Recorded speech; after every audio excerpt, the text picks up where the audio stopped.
Thank you so much for tuning into my podcast this week. As I normally do, I love sharing things that people around me are working on, things I'm seeing in the collective.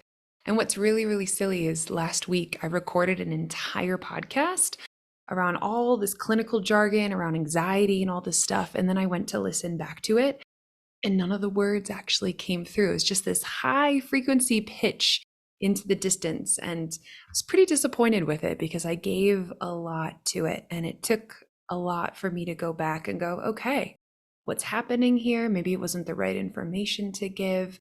And to be honest with you, I think I just pulled a lot out there.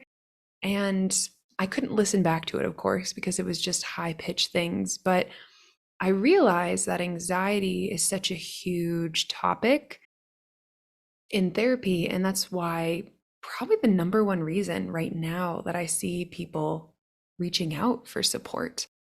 So I'm deciding to actually take a different route. I'm still going to talk about working with anxiety today, but I'm going to mix in a little bit more of the spiritual. I'm still going to bring in psychotherapy, psychology, mostly the Buddhist psychology context as per usual. But I think it's really, really important to address and kind of help people understand that the ways that we treat anxiety can be really, really different depending on the types of sensations that we're going through, the type of person that we are in the world. I'm a big believer because I work with really sensitive, empathic, intuitive people that anxiety that's very much so tailored to someone that feels energies around them. If you can tailor anxiety treatment by understanding that it's not only someone's thought system, but it's a somatic experience that people that are more sensitive experience in the collective, we can kind of help look at both parts. When I say that too, I'll kind of dive into this a little bit, but just letting you know the background is that we're going to do a little bit more slowed down. We're going to do a little bit more wooey, but today's topic is going to be focused a lot on working with anxiety and working even with the sensations and the somatic things that can be happening in the body around anxiety.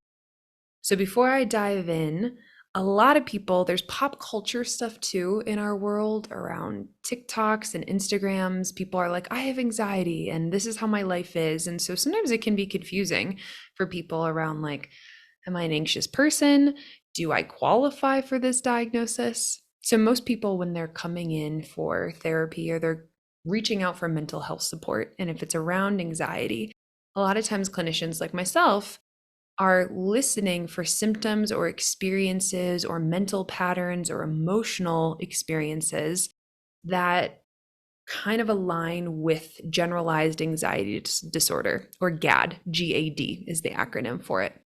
And so GAD has a lot to do with compulsive thoughts, worrying, right? The body feeling really off, overwhelm, sometimes not being able to leave the house, go to certain places. There can be more social anxiety, things of that nature.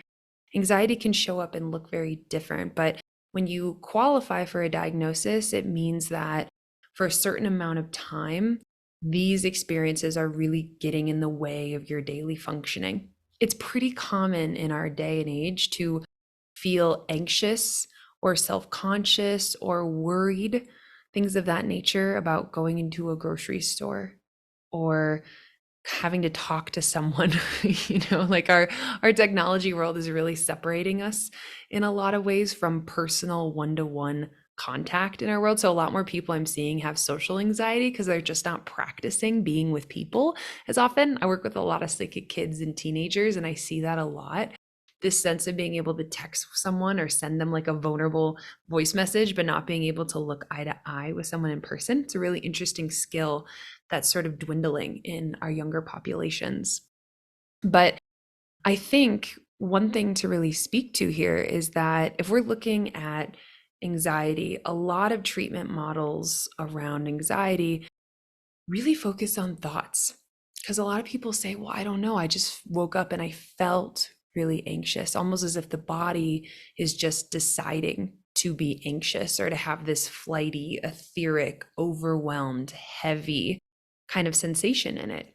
And so regular psychology talks about how basically it is our thought system that starts worrying and saying what if over and over and over again.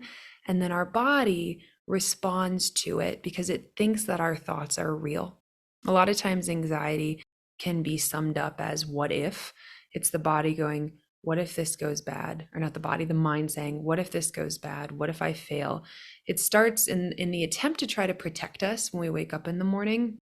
It starts to think about every possible thing that could happen, all these different roads or inlets.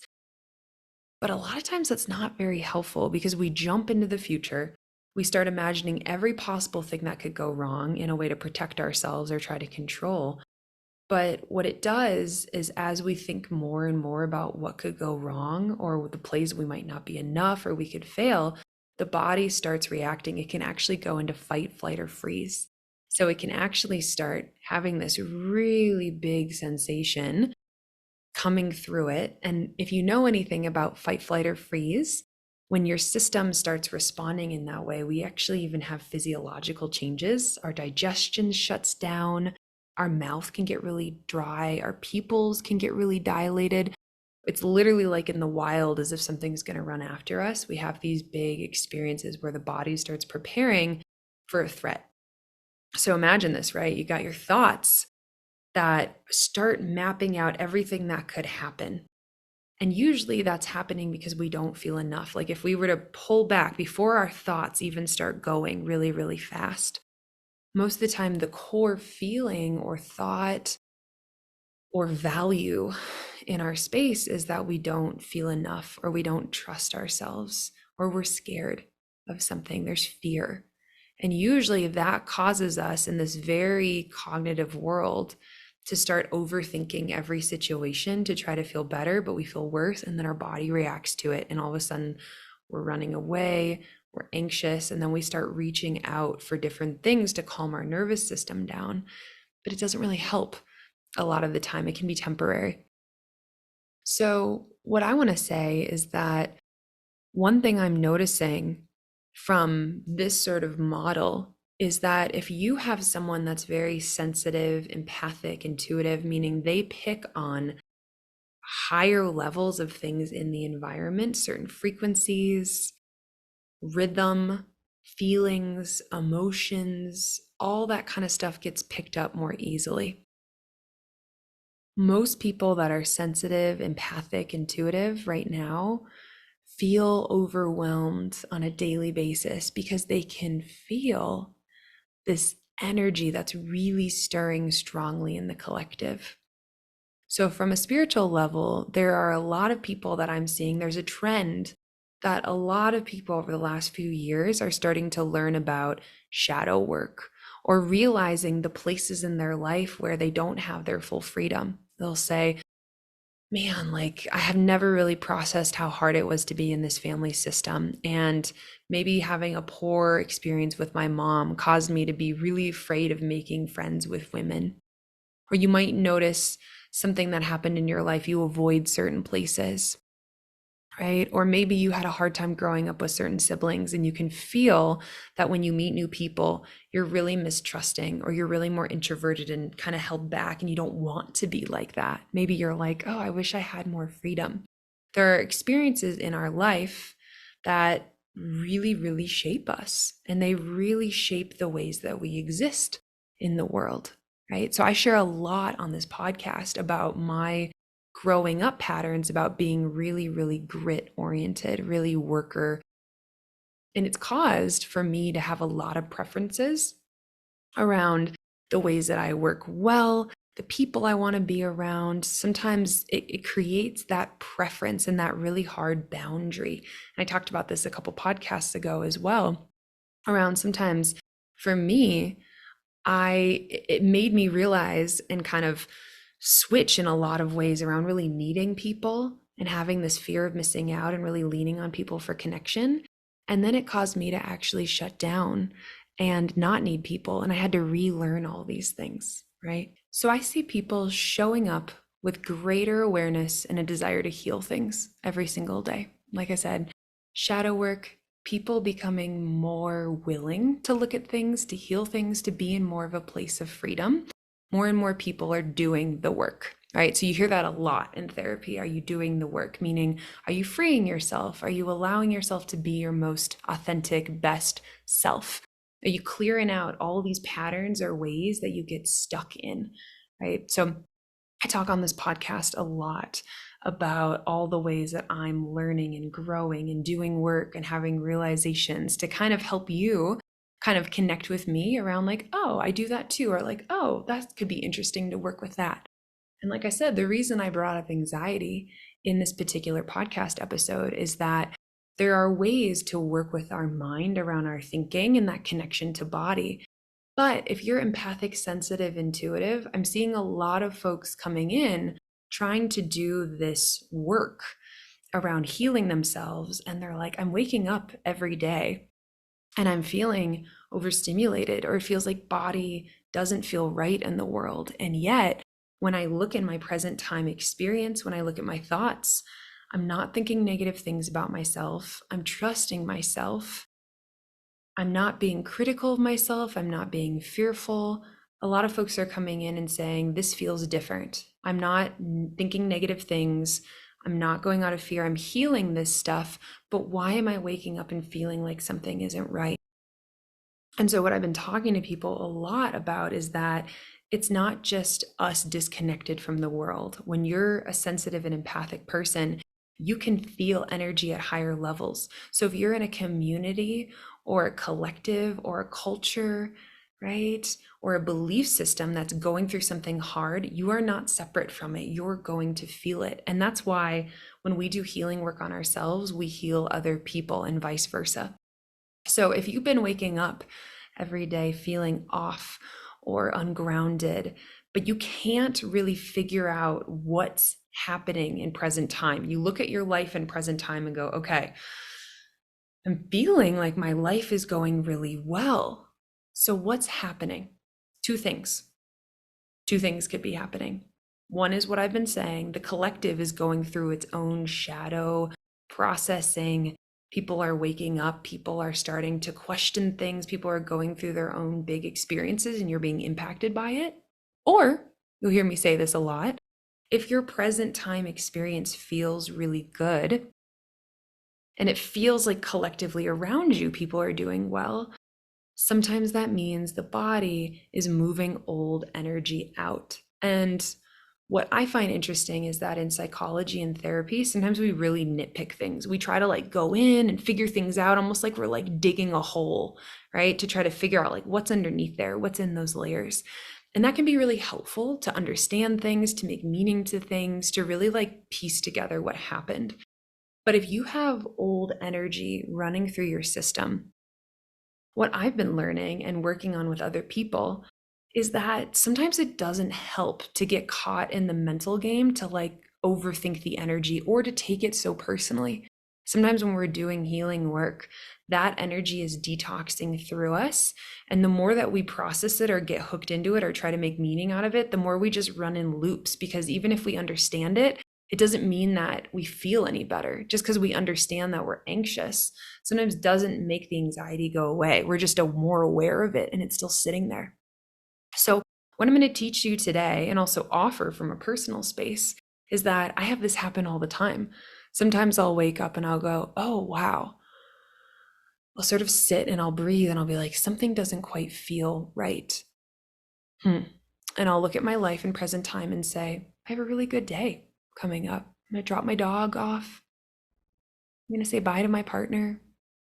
Right now, we're in the middle of buying a house and selling a house. And even though it's stressful, overall, it's going really well. And I feel really positive about it. Today, I get to see 6 or 7 amazing people that are working on things. And I trust them and their ability and their ways to resource themselves. I love my car. I love my office. Right? I brought sushi to lunch. Like, there's all these external things. I'm like, okay, there's nothing in the external. Let me check the internal. Yeah, I feel good about myself. Maybe I could have done this a little bit different, right? Maybe I could have time managed better. Those are little things. So I go, okay, nothing in my present time experience is showing that something should feel wrong.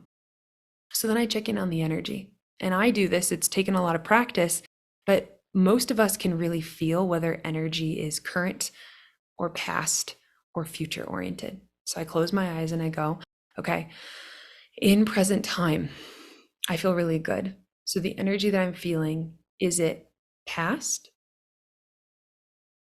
Is it future? Or is it outside of me?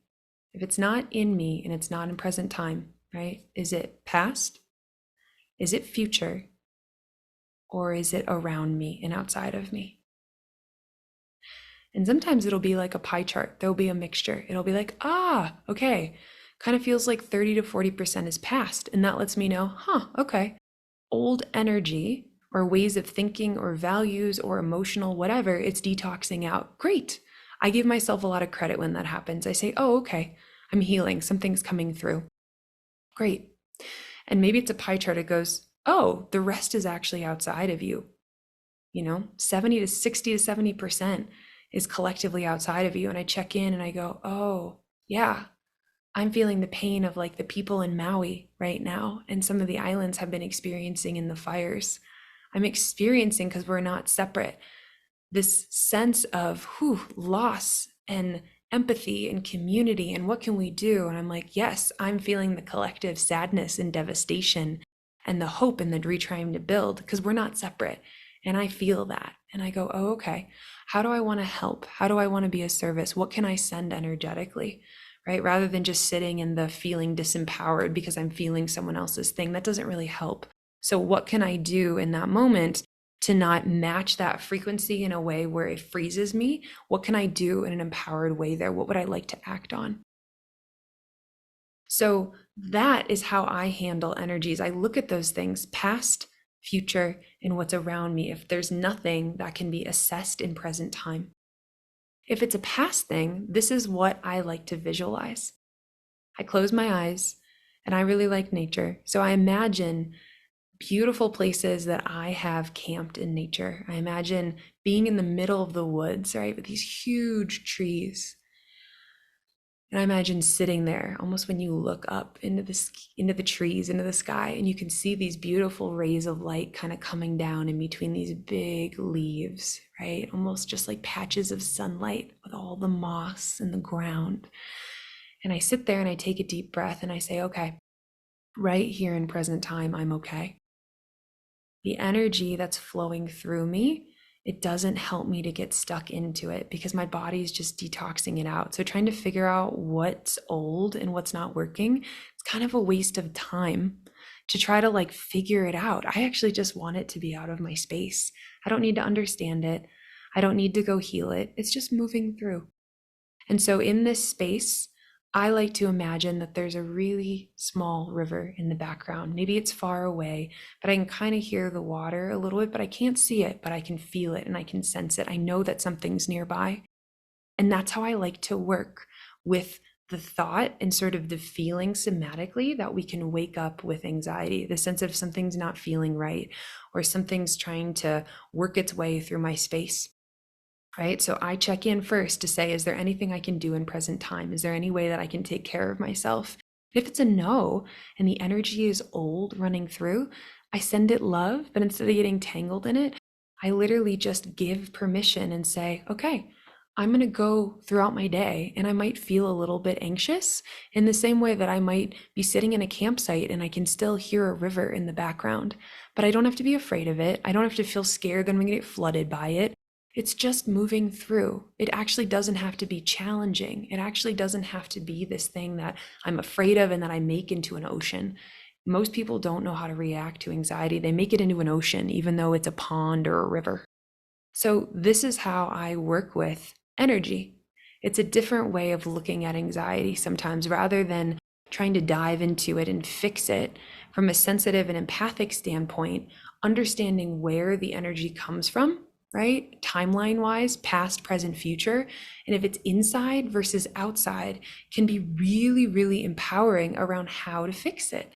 And like I said, people that are sensitive, empathic, intuitive, right?